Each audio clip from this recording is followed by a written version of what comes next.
ओम श्री परमात्मने नमः। श्रीमद् भागवत रसामृत श्री रामचंद्र डोंगरे जी महाराज द्वारा रचित भागवत रहस्य का नया संस्करण।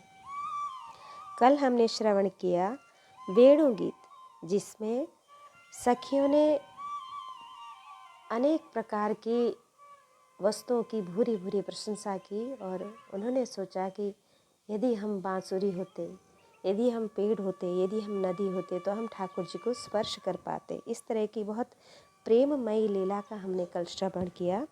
आज हम श्रवण करेंगे लाला का ठाकुर जागती ज्योति भाग 65। अब गोवर्धन लीला आरंभ होती है। यह लीला बहुत मधुर है। गोवर्धन शब्द पर थोड़ा विचार करें। संस्कृत में गो शब्द के अनेक अर्थ हैं। गो का अर्थ उपनिषद सर्वोपनिषदों गावो। गो का अर्थ गाय, धरती, ज्ञान, इंद्रिय। गोवर्धन अर्थात ज्ञान और भक्ति को बढ़ाने वाली जो लीला है उसे गोवर्धन लीला कहते हैं।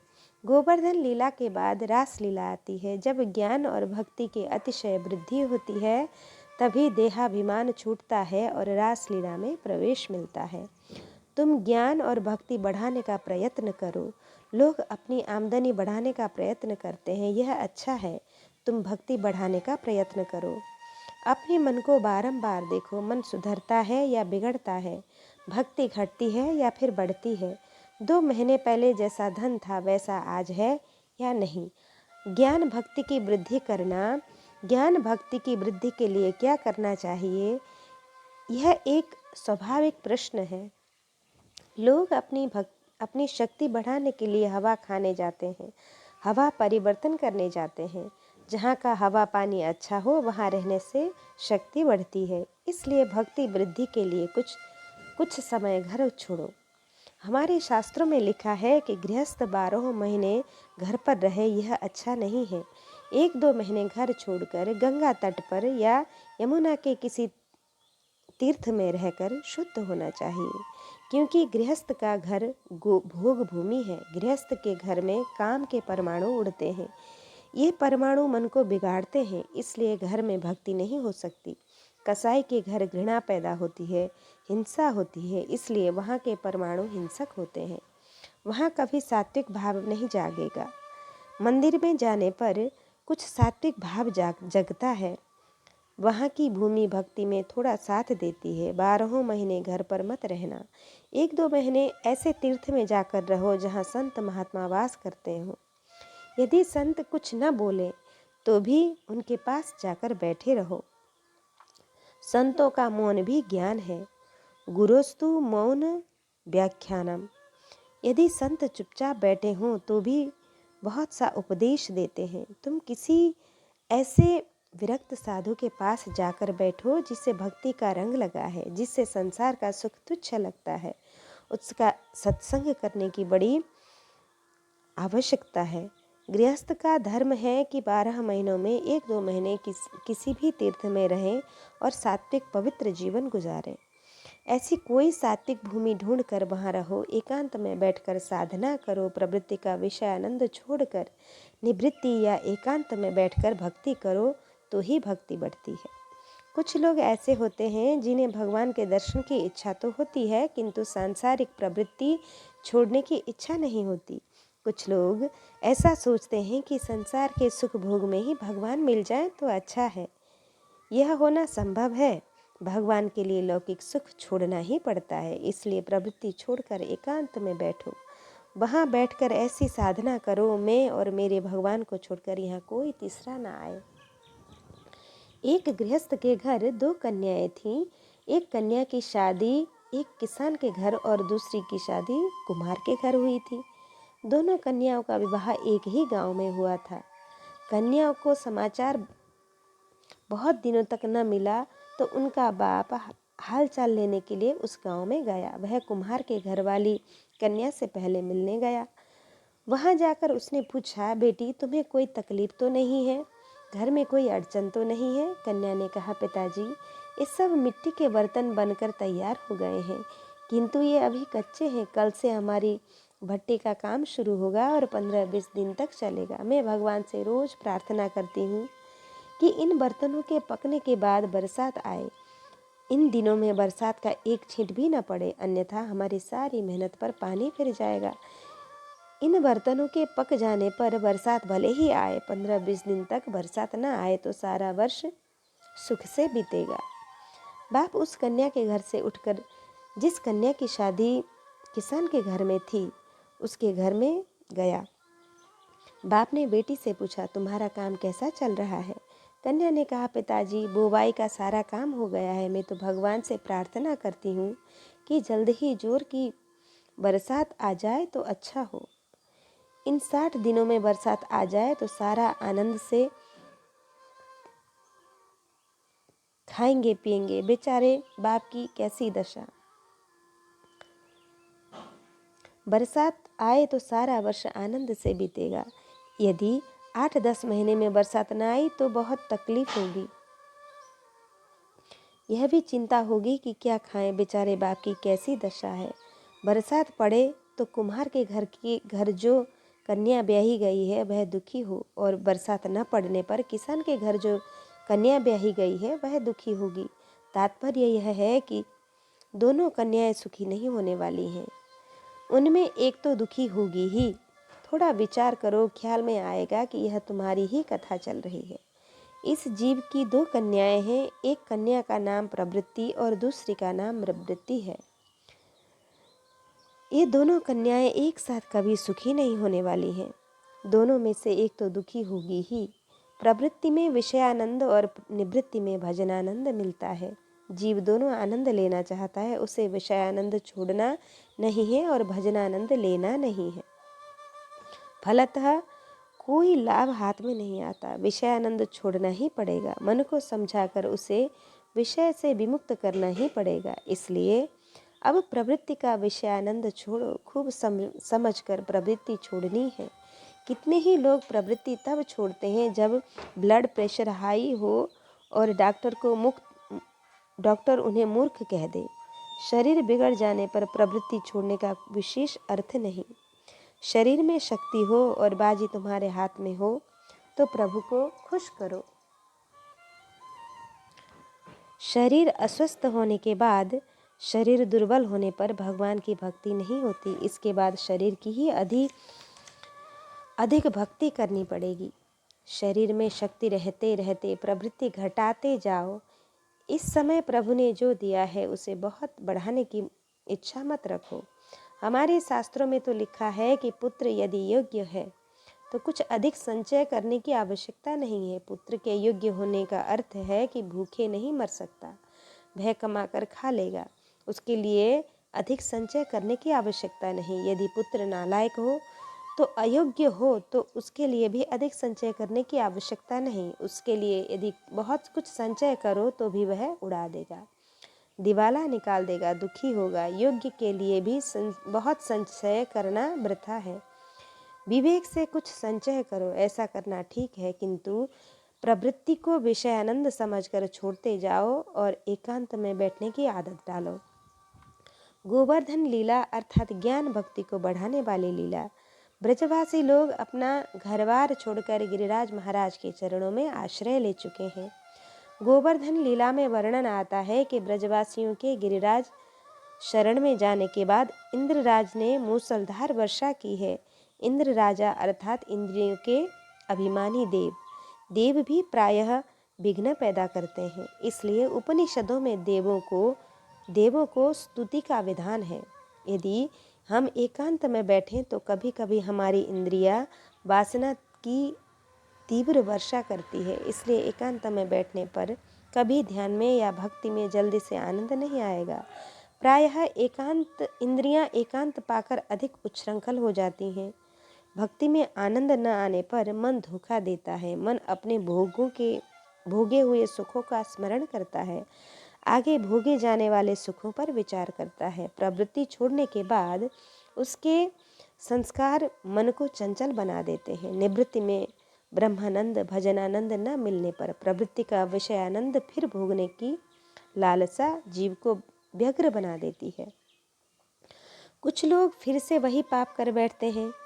एकांत में बैठने पर जब इंद्रियां वासना की बरसात करती है तब जीव घबरा उठता है। उस समय घबराने की नहीं अपितु मन को समझाने की आवश्यकता है कि हे मन, तूने विषयानंद का अनेक बार लाभ लिया है किंतु आज तक शांति नहीं मिली। अब तो भक्ति में आनंद न आए तो भी तुझे भक्ति ही करनी है।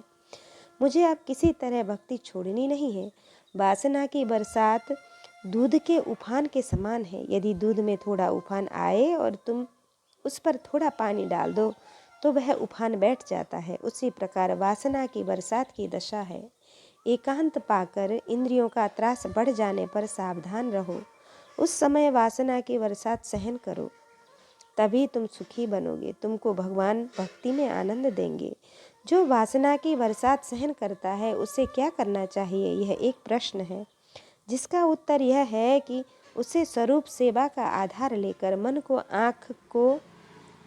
और आँख को भगवान के स्वरूप में स्थिर कर देना चाहिए। यदि भगवान का स्वरूप मन से ओझल हो जाए तो मन को भगवान के रूप में जोड़ दो। जो अपने मन को मंत्र और मूर्ति दोनों जगहों में लगा देते हैं, जो नाम सेवा और स्वरूप सेवा दोनों का आधार लेता है, वही वासना की बरसात को सहन कर सकता है।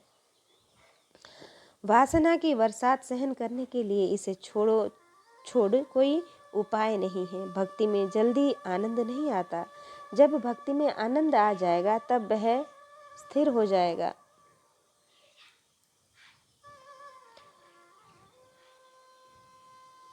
इंद्र राजा ने जब बरसात बरसाना आरंभ किया तब प्रभु ने अपनी तर्जनी अंगुली पर गिरिराज गोवर्धन को धारण कर लिया है।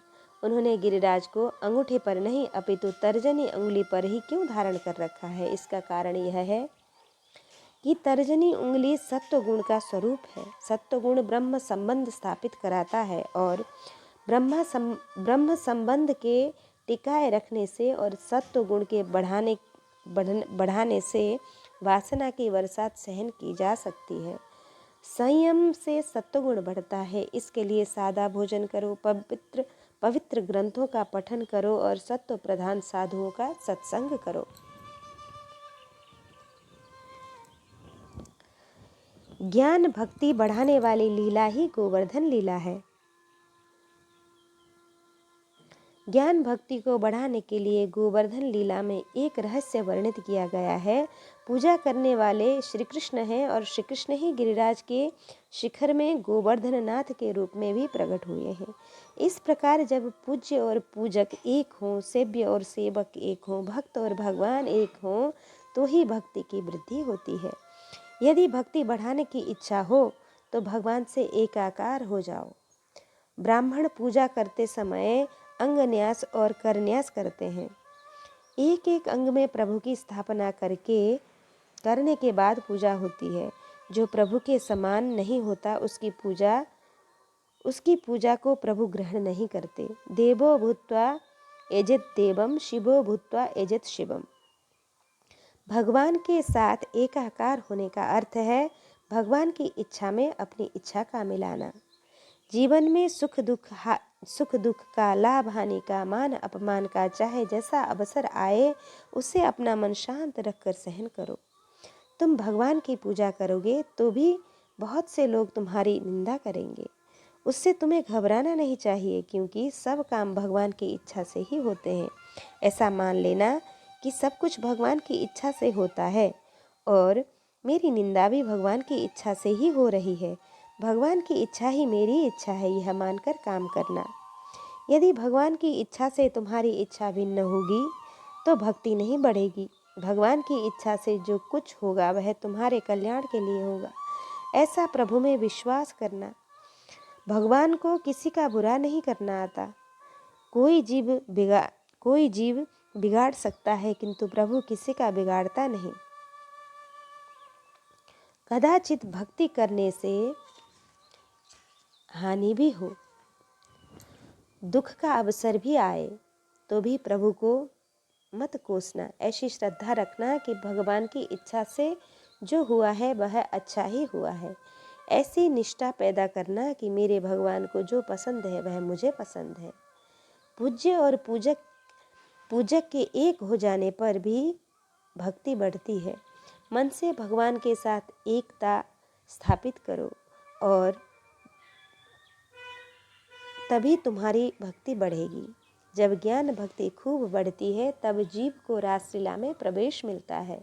रासलीला जीव और ईश्वर के मिलाने की कथा है। जब ज्ञान भक्ति की वृद्धि होती है और देहाभिमान ध्वस्त होता है तब जीव परमात्मा से मिलता है और तब गोवर्धन लीला के बाद रासलीला आती है। पहले गोवर्धन लीला आती है, इसलिए ज्ञान और भक्ति बढ़ाने का प्रयत्न करो। इस प्रकार हमने थोड़ी प्रस्तावना की है। श्री सुखदेव जी महाराज हमें बताते हैं कि श्री कृष्ण के 7वें वर्ष पर गोवर्धन लीला हुई है। भगवानपि तत्रैव बलदेवेन संयुतः अपश्यन् वसन् गोपान् निद्रियाग कृतोद्यमान। नंद बाबा प्रतिवर्ष इंद्र का यज्ञ करते थे। इंद्र के यज्ञ की तैयारी होने लगी। 7 वर्ष के श्री कृष्ण नंद बाबा से पूछते हैं, बाबा यह किसकी तरह तैयारी कर रहे हो? नंद बाबा ने उत्तर दिया, बेटा इंद्र सब देवों के राजा हैं। इंद्र राजा को प्रसन्न करने के लिए हम सब यज्ञ करते हैं। उनके प्रसन्न होने पर बरसात होती है और अन्न पैदा होता है। इंद्र बरसात का आधार है। प्रभु ने इंद्र का गर्व चूर करने के लिए लीला की है। श्री कृष्ण नंद बाबा को समझाते हैं, बाबा आप इंद्र की पूजा करते हैं, यह मुझे पसंद है, मैं इंद्र को मानता हूँ, किंतु आप जो यह कहते हैं कि इंद्र सभी देवों का राजा है, यह कथन ठीक नहीं है। बाबा मैंने ऐसा सुना है कि जो 100 अश्वमेध कर सकता है वह इंद्र बन सकता है। इंद्र स्वर्ग का राजा है, वह ईश्वर तो नहीं। जिसने इस इंद्र को स्वर्ग का राज्य दिया है वह इंद्र का राजा या इंद्र कोई और है बाबा। इन 4 दिशाओं के 4 मालिक देव हैं। पूर्व दिशा के मालिक देव जगन्नाथ स्वामी, दक्षिण दिशा के मालिक देव रामेश्वरम भगवान, पश्चिम दिशा के मालिक देव श्री द्वारकानाथ हैं और उत्तर दिशा के मालिक देव बद्रीनाथ हैं। बद्रीनाथ में उत्तर दिशा समाप्त हो जाती है, उसके आगे जाने पर हिमालय आ जाता है। पश्चिम दिशा की समाप्ति द्वारका में होती है, उससे आगे बढ़ो तो समुद्र आ जाता है। दक्षिण दिशा में रामेश्वरम से आगे जाने पर कन्याकुमारी में समुद्र का संगम होता है। समुद्र एक जगह मिलते हैं, वहाँ दक्षिण दिशा समाप्त होती है। पूर्व दिशा की समाप्ति जगन्नाथपुरी में होती है। इन 4 दिशाओं के 4 मालिक देव हैं। बाबा हमारा यह गोवर्धन नाथ सब देवों का राजा है। इंद्र को स्वर्ग का राज्य देने वाले गोवर्धन नाथ ही हैं। आप इनकी पूजा कीजिए। आप अनेक वर्षों से इंद्र की पूजा करते हैं, क्या कभी उनका दर्शन हुआ है? बाबा ने कहा, हमें इंद्रदेव का दर्शन कभी नहीं हुआ है। कन्हैया ने कहा, वह इंद्र बड़ा अभिमानी है जो आपकी अनेक वर्षों से पूजा करने पर भी दर्शन नहीं देता। मेरे गोवर्धन नाथ की पूजा करो तो ये तुमको अवश्य दर्शन देंगे। मुझे उनका दर्शन हुआ है। बालकों ने कहा कि लाला का ठाकुर तो जागती ज्योति है, गोवर्धन नाथ की पूजा की जाए तो जो मांगे वह प्रसाद मिल सकता है। नंद बाबा ने कहा, बेटा गोवर्धन नाथ की पूजा करने में कोई हर्ज नहीं है, किंतु यदि इससे इंद्र नाराज हो गया तो क्या होगा? लाला ने कहा, इंद्र नाराज होकर हमारा क्या बिगाड़ेगा? मेरा गोवर्धन नाथ सबकी रक्षा करेगा, किसी का बाल भी बांका न होगा। इंद्र अभिमानी है, गोवर्धन नाथ जरा भी अभिमानी नहीं। बाबा क्या आपने आज दिन तक कभी गोवर्धन की पूजा की है? नंद बाबा ने कहा कि कभी हमने गोवर्धन की पूजा नहीं की है।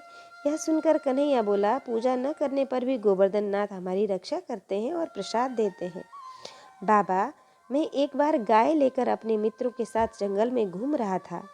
रास्ते में 2 बड़े बड़े बाघ दिखाई दिए। बाबा मुझे तो बहुत डर लगा। उसी समय इस गिरिराज जी की गुफा से 4 हाथ वाला एक देव बाहर निकला और उसने बाघों को मार डाला। जब मैं उनके पैरों पड़ा तो उन्होंने मेरे माथे पर हाथ रखा और कहा कि गिरिराज जी में रहने वाला गोवर्धन नाथ मैं ही हूँ। बेटा तू मुझे बहुत प्यारा लगता है, तुझे देखते ही मुझ में प्रेम जागता है। मैं तुझे अपनी सारी शक्ति देना चाहता हूँ। गोवर्धन नाथ जी का मुझको आशीर्वाद मिला। मुझ पर उनकी बहुत कृपा है। बाबा, आप गोवर्धन नाथ की पूजा कीजिए। नंद बाबा ने कहा, हम गोवर्धन नाथ की पूजा करें, किंतु हम उसकी कोई विधि जानते नहीं, फिर किस प्रकार उनकी पूजा करें? कन्हैया बोला, बाबा, मैं विधि जानता हूँ। नए वर्ष के दिन पूजा करूँगा। मुझे बहुत अन्नकूट करना है। बाबा, उस दिन सारे गांव को भोजन कराना है और प्रसाद देना है। बाबा, मैं सच कहता हूँ, मेरे ठाकुर जी किस प्रकार भोजन करते हैं यह उस दिन आप सबको दिखाऊंगा। यह सुनकर सभी सहमत हो गए और लाला ने सभी को सुंदर भोजन सामग्री लाने को कहते हुए बताया कि जिसके घर की भोजन सामग्री ठाकुर जी ग्रहण करेंगे उसके घर लक्ष्मी जी और अन्नपूर्णा जी विराजेंगी। ब्रजवासियों ने बहुत ही पवित्रता से सुंदर सामग्री तैयार की है। नए वर्ष के दिन सभी गिरिराज जी के चरणों में आ गए हैं। शास्त्रों में वर्णन है कि गोवर्धन नाथ के 1000 मुख हैं, अनेक मुख हैं। उनका प्रधान मुख जतिपुरा में है। मथुरा से 20 मील दूर जतिपुरा गांव है।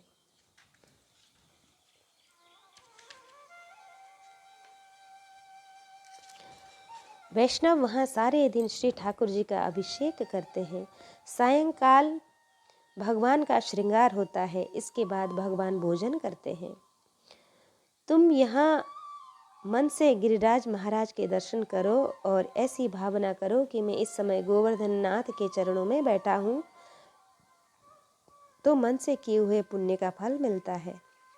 जिस प्रकार मन से किए गए पाप की सजा मिलती है, उसी प्रकार मन से भगवान के दर्शन और उनकी पूजा करने का भी फल मिलता है। गोवर्धन नाथ का स्वरूप अत्यंत दिव्य है। ग्वालों के साथ सभी ब्रजवासी वहां आए हैं और भोजन सामग्री गाड़ियों में भरकर लाए हैं। वे नए वर्ष पर गोवर्धन नाथ की पूजा करते हैं। श्री कृष्ण सभी देवताओं को मान देते हैं।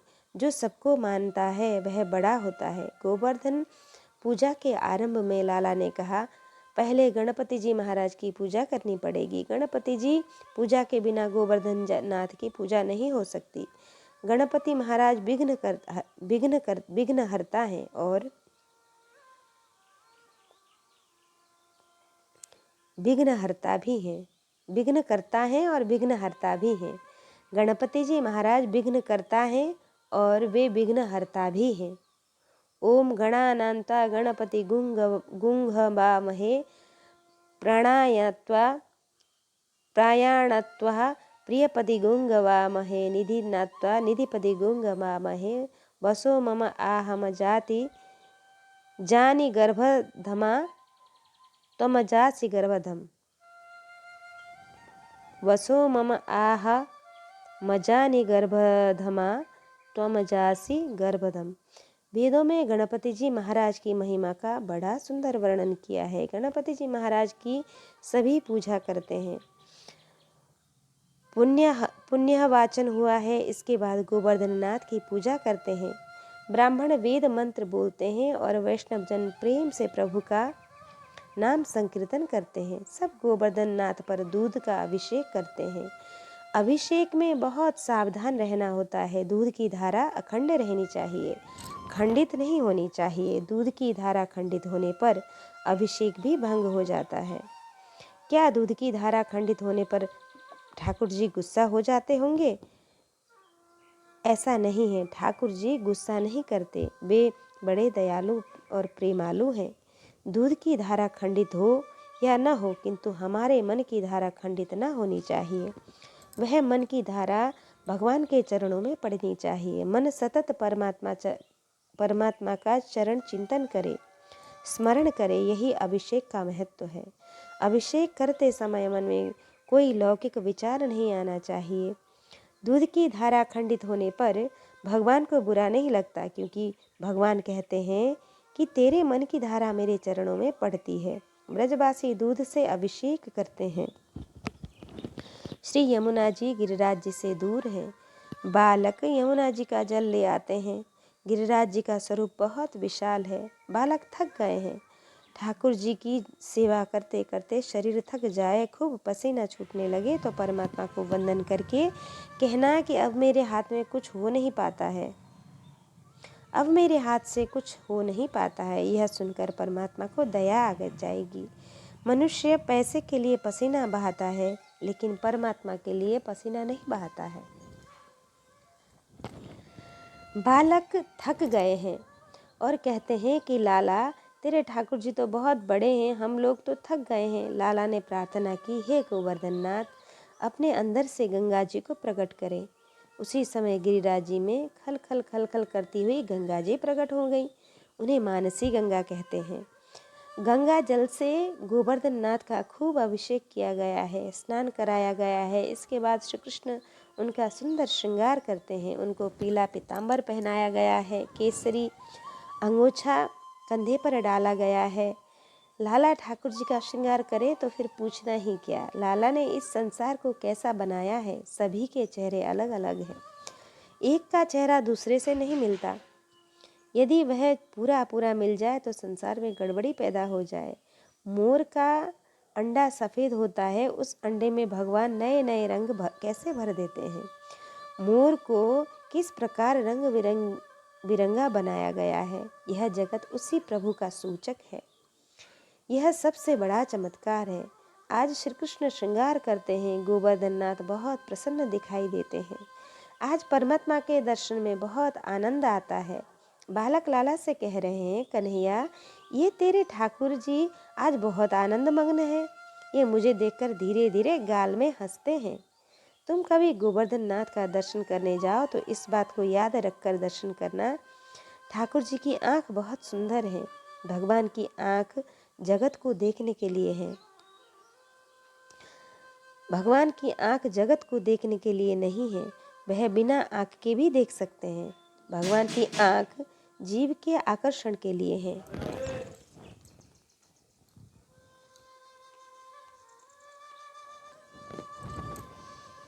भगवान की आँख जगत को देखने के लिए नहीं है, वह बिना आँख के भी देख सकते हैं। भगवान की आँख जीव के आकर्षण के लिए है। दाहिनी ओर खड़े होकर गोवर्धन नाथ का दर्शन करने वाले प्रभु की तुम प्रार्थना करो। हे गोवर्धन नाथ, मैं आपकी शरण में आया हूँ। मुझे कुछ मांगना नहीं है। मेरी तीव्र भावना यह है कि एक बार आप मुझ पर नज़र कीजिए। तुम दाहिनी ओर खड़े होकर प्रभु से प्रार्थना करो तो तुम्हें ऐसा प्रतीत होगा कि भगवान के नेत्र दाहिनी ओर हैं। फिर वहाँ से तुम बाईं ओर जाओ और गोवर्धन नाथ को मनाओ कि मैं आपकी शरण में आया हूँ। आपने मुझे बहुत सुख दिया है, मैं उसके योग्य नहीं हूँ। मेरी भावना यह है, एक बार मुझ पर नज़र कीजिए। इस प्रकार तुम बाईं ओर खड़े होकर प्रार्थना करोगे तो तुमको ऐसी प्रतीति होगी कि ठाकुर जी की आँख बाईं ओर रही है। तुम सामने खड़े रहो तो भगवान की नज़र सामने रहेगी। इस प्रकार भगवान नज़र देते रहेंगे। भगवान आँख फिराते हैं। जब नज़र मिलती है तब दर्शन में बहुत आनंद आता है। बालक लाला से कहते हैं कि क्या तुम्हारे ठाकुर जी तुमसे बातें करते हैं। लाला ने कहा, हाँ, जो प्रेम से सेवा पूजा करता है उसके साथ बातचीत भी करते हैं, कभी कभी बोलते हैं, रोज नहीं बोलते। गोवर्धन नाथ को तिलक करने के लिए नंद बाबा चंदन का कटोरा ले आए हैं।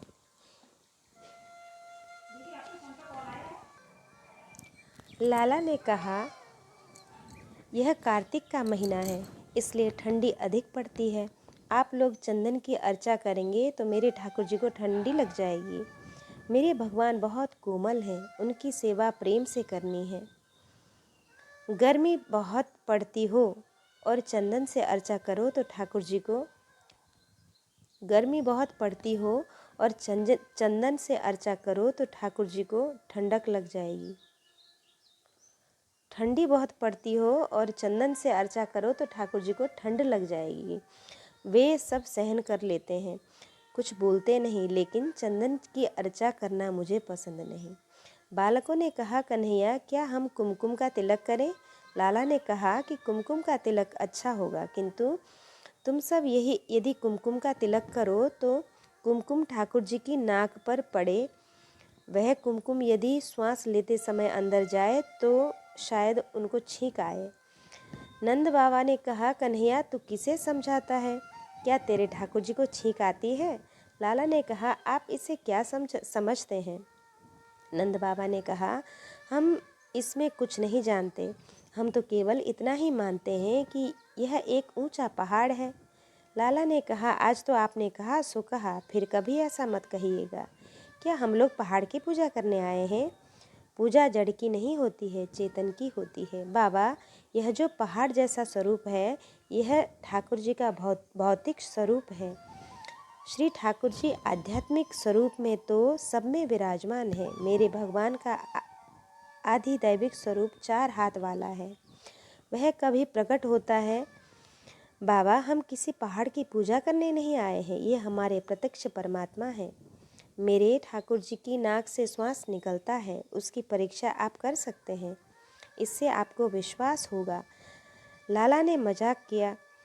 उसने बाबा का एक स्वरूप नंद बाबा के पास रखा और दूसरा स्वरूप गिरिराज जी में प्रवेश किया। नंद बाबा ने नाक पर उंगली रखी तो गिरिराज जी श्वास लेते प्रतीत हुए। नंद बाबा ने कहा, तूने हमें जागती ज्योति दिखाई है, यह तो प्रत्यक्ष परमात्मा है। हम अभी तक इसे नहीं जानते थे। सभी ब्रजवासियों ने विचार किया कि लाला के हाथ से ही गोवर्धन नाथ को तिलक कराया जाए, क्योंकि इसने ही इनके दर्शन कराए हैं। ब्रजवासी शंखनाद और घंटानाद करते हैं तथा श्री कृष्ण उसी समय तिलक करते हैं। चारों ओर गोवर्धन नाथ की जय जयकार हो रही है। लाला ने ठाकुर जी पर अक्षत चढ़ाने की मनाही की और कहा, तुम लोग दूसरे देवताओं को अक्षत चढ़ाते हो, यह अच्छा है, किंतु ये तो देवों के देव हैं। तुम इन पर अक्षत चढ़ाओ तो मेरे ठाकुर जी को कष्ट होगा। अक्षत आँख कान में जाए और उससे माथे में चोट लगे तो इन्हें कितना कष्ट होगा। ये तो बहुत प्रेमालु हैं, सहन करने वाले हैं, किंतु तुमको भी सावधान रहना है। लाला के गले में मोती की कंठियाँ थीं। प्रभु ने लीला की और कंठियाँ तोड़कर मित्रों में बांट दी। ग्वाले गरीब हैं, बालकों के हाथ में मोती आ गए हैं। वे लाला से कहते हैं कि कन्हैया, एक एक मोती 1,000 रुपये का होगा, ऐसा हमारा मानना है। मेरे घर में एक भी मोती नहीं है, कहो तो यह मोती मैं कंठी बनाने के लिए अपने घर ले जाऊं। लाला ने कहा, सेवा में मन अच्छी तरह लगाओ। यदि तुम इस मोती से मेरे ठाकुर जी को सजाओगे तो तुम्हारे घर के कूड़े भरे रहेंगे। यह सुनकर बालकों ने कहा कि तब तो हम ठाकुर जी को चढ़ाने को तैयार हैं। इस जीव को विश्वास हो जाए कि मुझे कुछ अधिक मिलेगा या मेरे ऊपर प्रभु की कृपा होगी, इसलिए थोड़ा अपने काम में लूँगा। काम में लेने से अधिक मिलेगा और मुझे लाभ होगा। इसे इस बात का विश्वास है, तभी वह मोती निकालता है, नहीं तो कभी अपने गले में से नहीं निकालेगा। घर में लक्ष्मी विराजेंगी, इस लालच से ग्वाले गोवर्धन नाथ की पूजा में मोती चढ़ाकर करते हैं और गोवर्धन नाथ की जय जय बोलते हैं, जय जयकार होता है। बालकों ने लाला से पूछा, कन्हैया अब क्या करना है? कन्हैया ने कहा कि अब मेरे ठाकुर को भूख लगी है,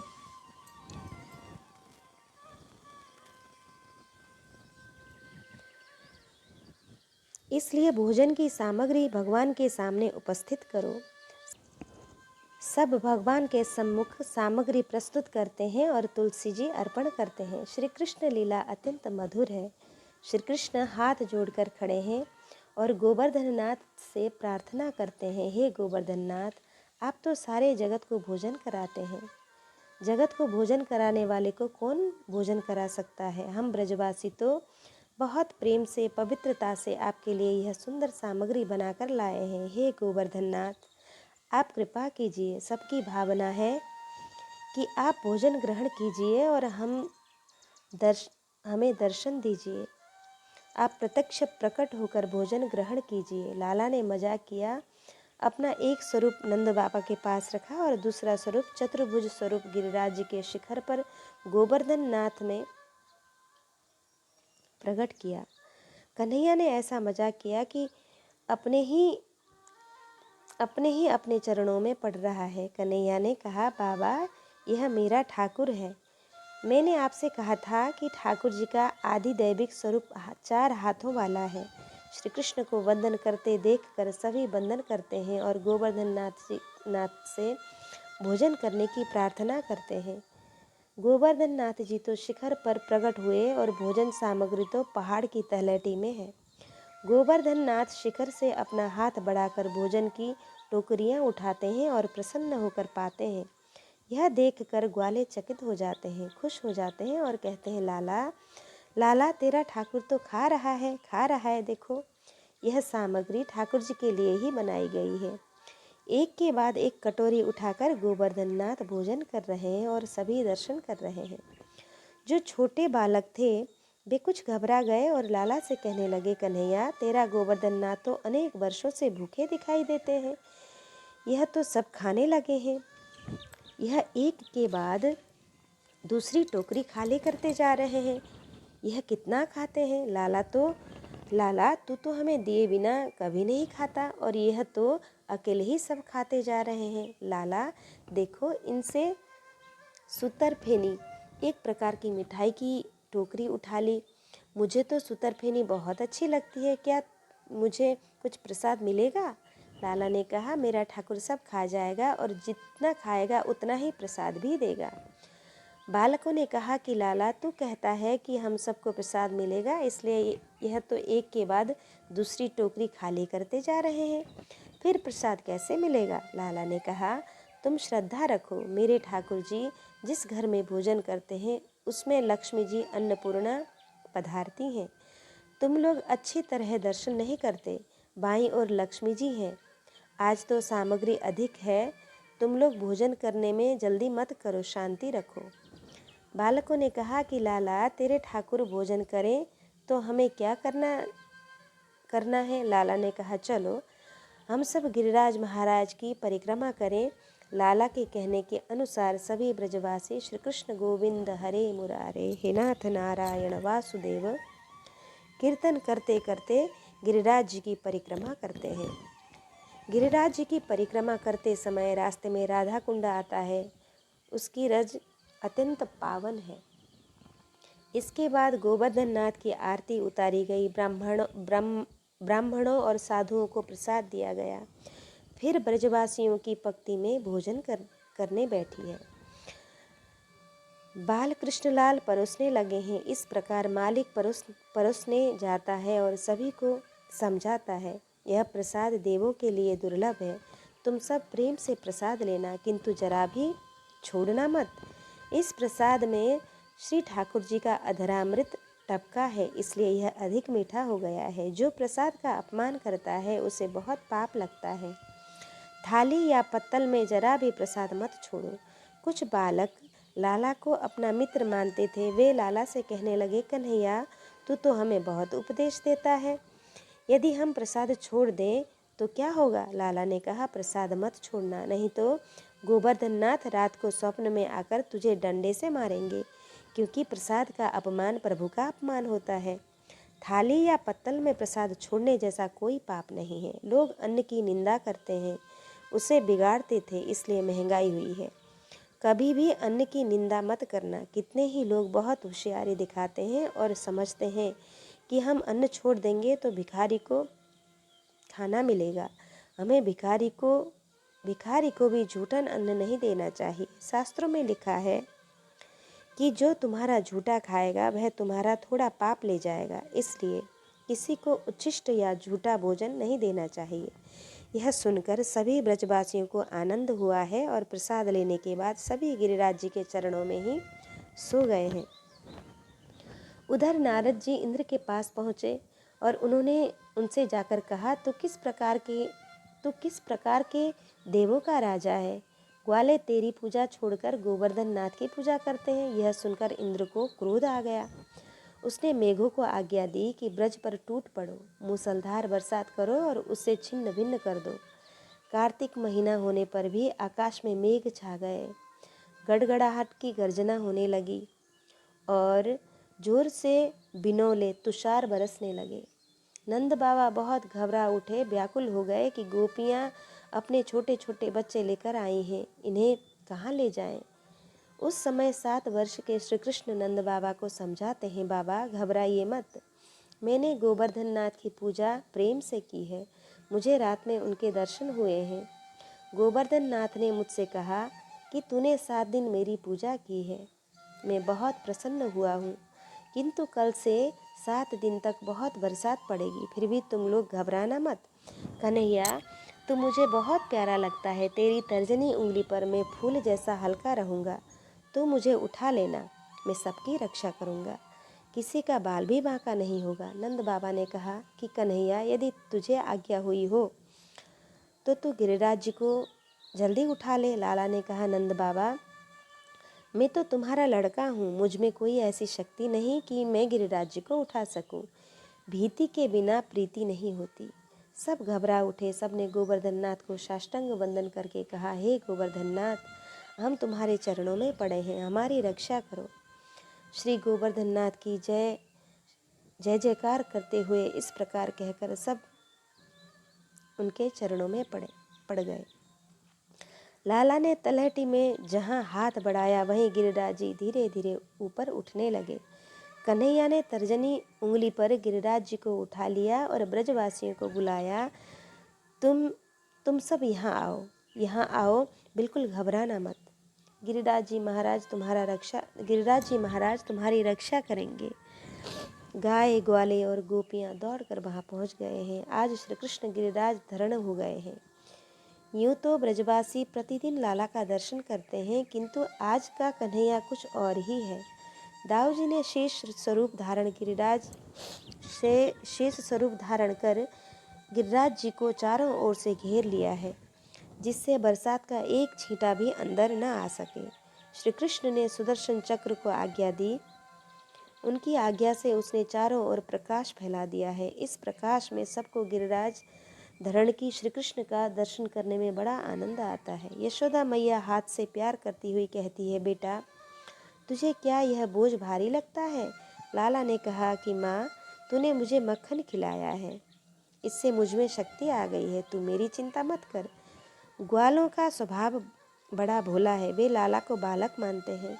कुछ ग्वालों ने विचार किया कि लाला तो 7 वर्ष का बालक है। यह पहाड़ इतना बड़ा है, कहीं कोई गड़बड़ी हुई तो क्या होगा।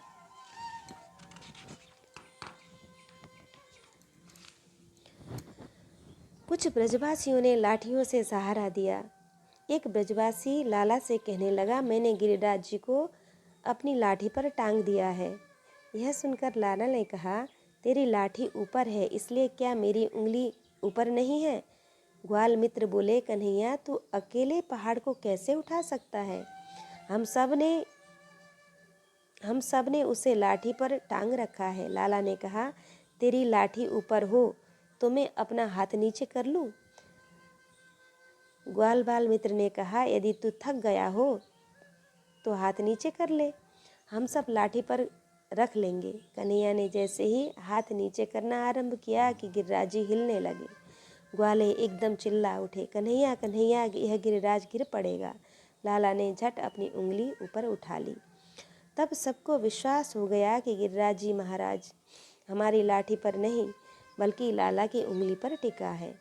वह श्री कृष्ण की उंगली पर है। यह घर किसके आधार पर है, यह जगत किसके आधार पर है, सब तब तक ठाकुर जी की कृपा हो तब तक पौबारा है। उसकी कृपा घटते ही राजा रंक बन जाता है। लाख की राख बनते ढेर नहीं लगती। लाख की राख बनते देर नहीं लगती। ये लाख का ढेर यूं ही रह जाएगा। इस जीव के पास गर्व करने जैसी कोई चीज़ ही नहीं है। सब कुछ भगवान की मर्जी पर है। फिर भी जीव अकड़ कर चलता है और अभिमान से बोलता है। यह लीला 7 दिन तक चलती रही। लाला ने अपनी बांसुरी बजा दी है। ब्रजवासी अब गिरिराज धरण श्री कृष्ण के दर्शन करते हैं और उनकी बांसुरी सुनते हैं। किसी को भूख नहीं लगी है, किसी को प्यास भी नहीं लगती है। लाला ने ऐसी बांसुरी बजाई कि उसे सुनकर गिरिराज महाराज डोलने लगे हैं। अब इंद्र को विश्वास हो गया कि श्री कृष्ण परमात्मा है। उसने मेघों को आज्ञा दी कि बरसात बंद करो। बरसात बंद हो गई है। सूर्य उदय हो गया है। गोप ग्वाल और गोपीगण बाहर निकल रहे हैं। गिरिराज की स्थापना हो गई है। श्री गोवर्धन महाराज की जय जयकार होने लगी है। गोपियों को अत्यंत आनंद हुआ है। आज सबको विश्वास हो गया कि कन्हैया के कारण हमारी जिंदगी बच गई। अनेक जनों को यह शंका होने लगी, क्या यह नंद जी का लाला है या कोई बड़ा देव। ब्रजवासी नंद बाबा के आंगन में एकत्र हो गए हैं।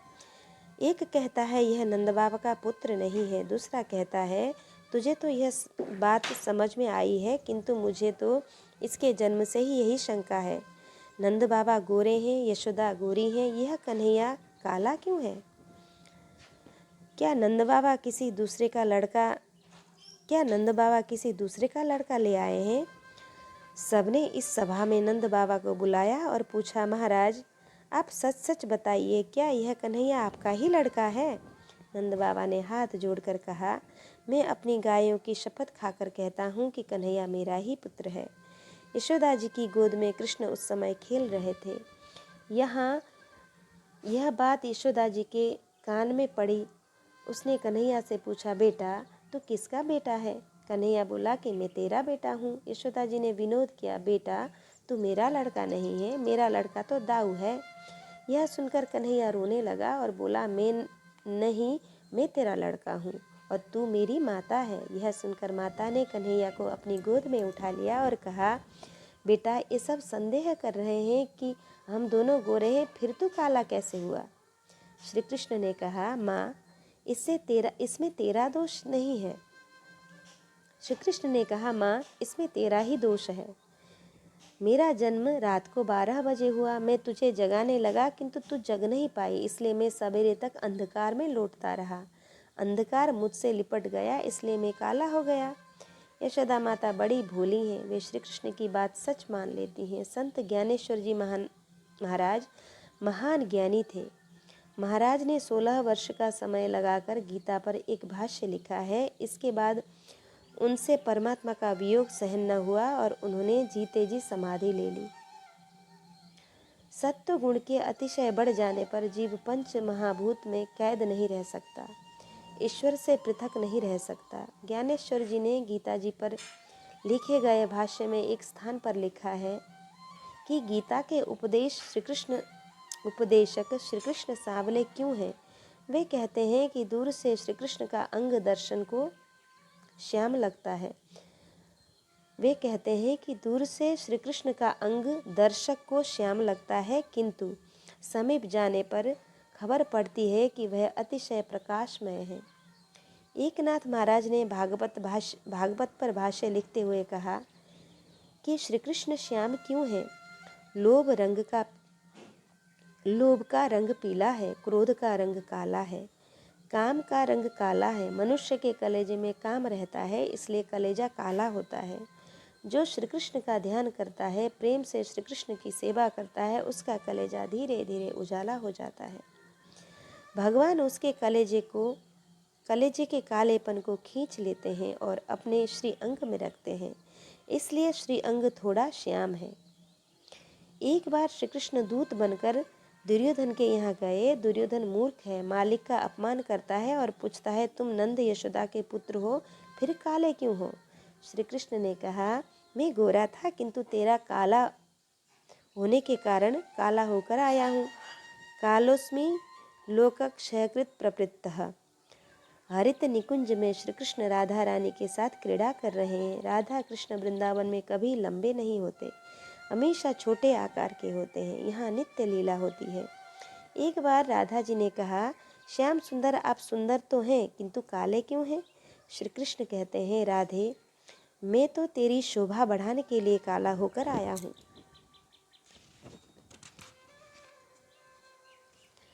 जाकी रही भावना जैसी, प्रभु मूरत देखी तिन तैसी। ब्रज में खूब बरसात कर ब्रजवासियों को भयभीत करने के बाद इंद्र राजा को पश्चाताप हुआ। इंद्र क्षमा याचना करने आए और उन्होंने प्रभु की स्तुति की है। इसके बाद इंद्र पत्नी सुरभि ने भगवान का खूब अभिषेक किया। अभिषेक से गोदूध इकट्ठा हुआ, उसका आज भी वहाँ सुरभि कुंड है। 27वें अध्याय में गोवर्धन लीला समाप्त हुई है। 28वां अध्याय बहुत छोटा है, उसमें वरुण देव की पराजय की कथा का वर्णन है। सारा गोकुल गांव एकादशी का व्रत करता है। नंद बाबा रात्रि में जागरण करते हैं। एकादशी करना बहुत ज़रूरी है, उसे विधिपूर्वक करने से पाप नष्ट होते हैं। एक बार मध्य रात्रि के समय नंद बाबा अनजान से यमुना जी में स्नान करने गए। वहाँ वरुण के सेवक थे। वे उन्हें पकड़कर वरुण देव के पास ले गए। रात को 10 बजे के बाद निषेध काल प्रातः 3:30 बजे तक निषेध काल में स्नान नहीं करना चाहिए और खाना भी नहीं चाहिए। जो इस निषेध काल को भंग करता है वह दूसरे जन्म में राक्षस होता है, क्योंकि यह समय राक्षसों का भोजन काल है। जब श्री कृष्ण को यह पता लगा तब वे वरुण लोक में पहुँचे। वरुण देव ने श्री कृष्ण की पूजा की और नंद जी से क्षमा मांगते हुए कहा, भूल से मेरे सेवक तुमको पकड़कर यहाँ लाए हैं। श्री कृष्ण वहाँ से नंद बाबा को भूलोक में ले आए हैं। इस प्रकार श्री कृष्ण ने ब्रह्मा, इंद्र, वरुण आदि देवों को पराजित किया। वे देवों के देव परमात्मा हैं। इसके बाद 19वें अध्याय में रासलीला का प्रकरण प्रारंभ होता है। प्रभु रास में अलौकिक रस का दान करने वाले हैं, किंतु जिसका मन लौकिक रस में फंसा है उसे अलौकिक रस नहीं मिलता। जब जीवात्मा भक्ति रस में डुबकी लगाता है तब उसे षड रस पकड़ लेते हैं। खारा, खट्टा, कसैला, तीखा, कड़वा और मीठा, ये रस हैं, ये षोडश रस हैं। जो षोडश रस के अधीन है उसे भक्ति रस नहीं प्राप्त होता। परमात्मा कृपा करके जीव को षड रस के बंधन से मुक्त कराते हैं। अब रासलीला का आरंभ हो रहा है। यह भागवत का दिव्य फल है। आज हमने श्रवण किया भाग 65, जिसमें भगवान श्री कृष्ण ने गोवर्धन लीला की है और अपने 2 स्वरूप धारण करके एक स्वरूप से पूजा और दूसरे स्वरूप से पुजारी का कार्य किया है। सारे गोकुलवासियों को, सारे ब्रजवासियों को सुख दिया है। कृष्णाय वासुदेवाय हरे परमात्मने प्रणतक्लेशनाशाय।